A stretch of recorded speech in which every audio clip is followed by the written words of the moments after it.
È la luce in fondo al tunnel. Il Veneto può tornare ad essere locomotiva d'Italia. Gli industriali sono fiduciosi sul futuro, forti di un export che torna a macinare ordini, riesce a dar lavoro all'indotto locale e rimette il Veneto in cima alla lista.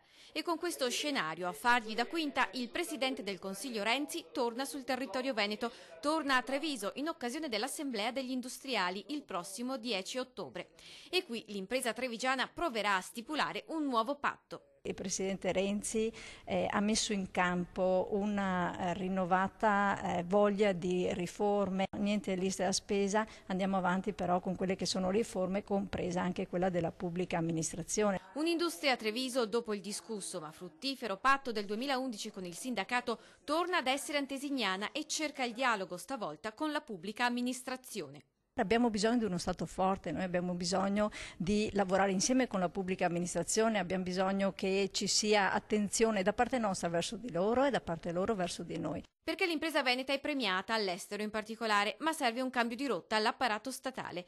La Regione in questo primo trimestre ha mostrato un progresso sostenuto, pari a un 8,6%, facendo da traino a un nord-est ancora in balia della crisi.